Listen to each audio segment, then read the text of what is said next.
जय जगन्नाथ पिला माने समस्त को स्वागत। आज भिडियो रे सप्तम श्रेणी नुआ संस्कृत बहिर द्वितीय पाठ अर्थात द्वितीय पाठ हर्ष इकारांत स्त्रीलिंग।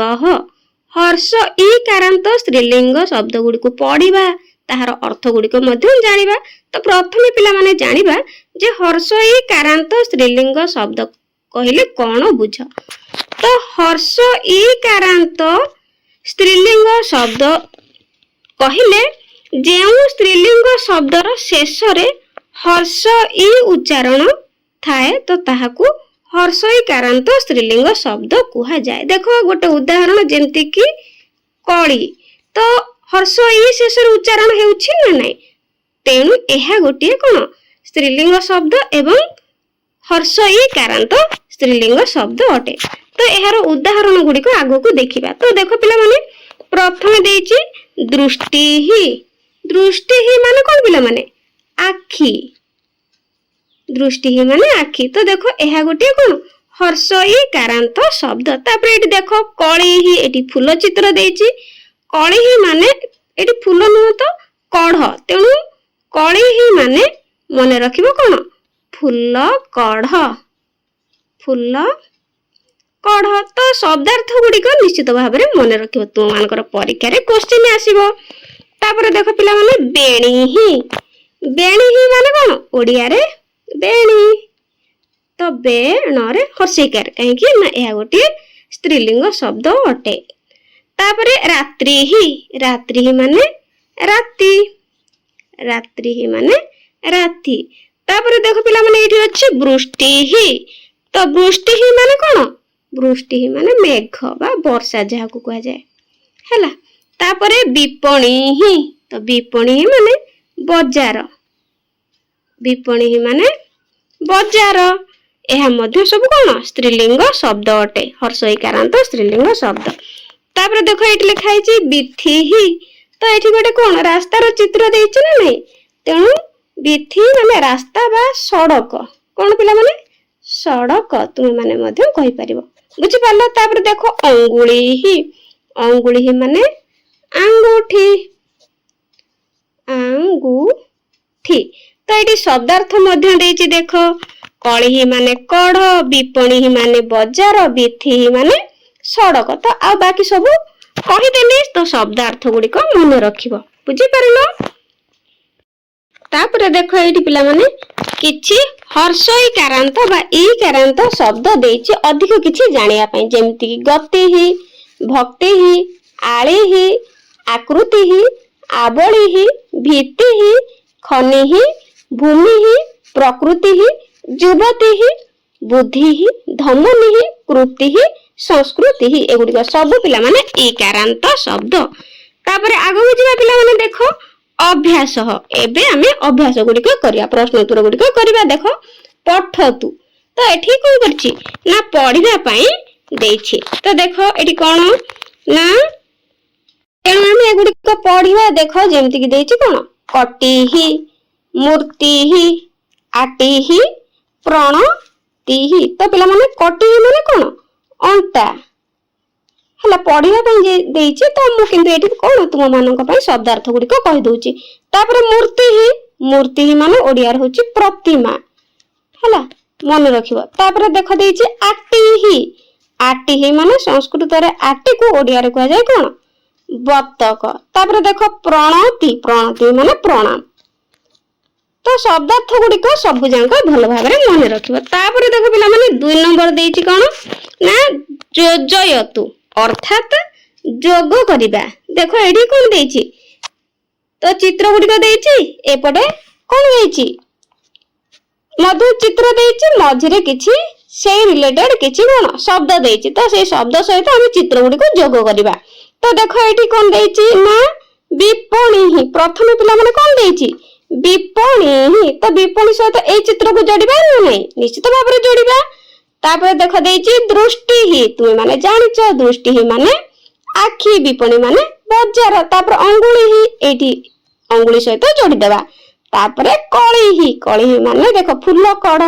तापर देछि कटी ही। एई भली भाव रे तुम माने कोन करिवो जोग करिवो।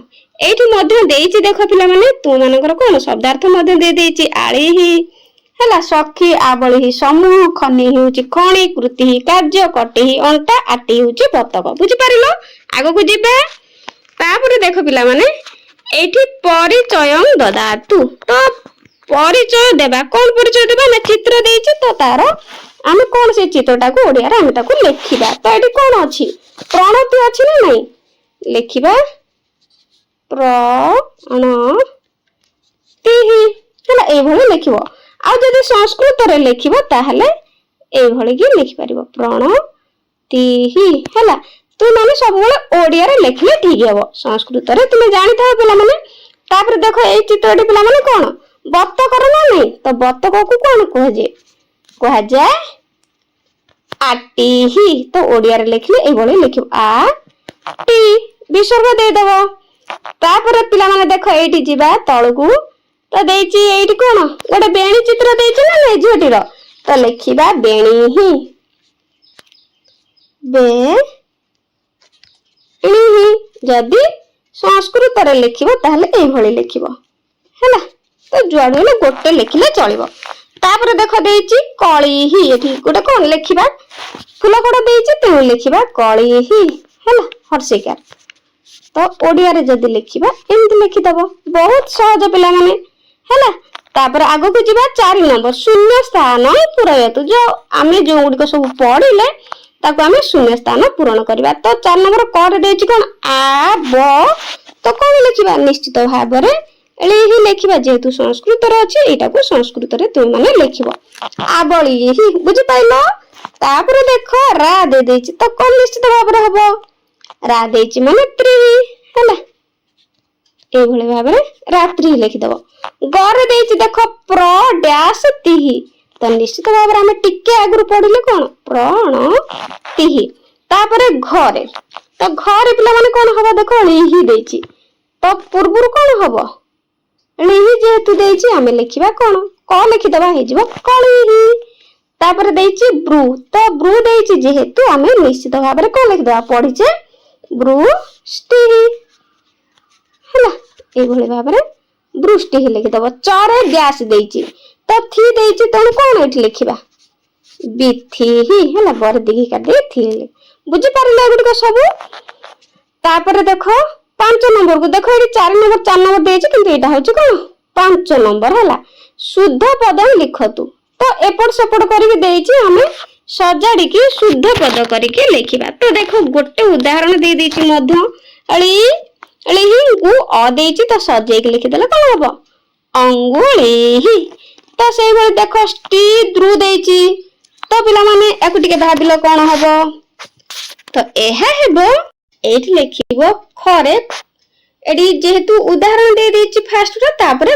क दे देछि तो करे कोन लिखिबा टी ही द्रु आछि तो लिखिबा सजे की कोन दृष्टि बुझ पाइलो ए भले भाबरे लिखियो तापर देखो खरे कोन लिखिबा नति ही भ अछि तो निश्चित भाबरे कोन लिखिबा भक्ति ही हैला खरे लिखि दबो भक्ति ही गरे देखो देछि ति ही नि तो निश्चित भाबरे कोन हबो नीति ही नरे दिघेकार तरे हर्षेकार विसर्ग नीति ही तापर एपड को आसो पिला माने देछि लिहि ब आ तो कोन हबो आबळीहि आ ब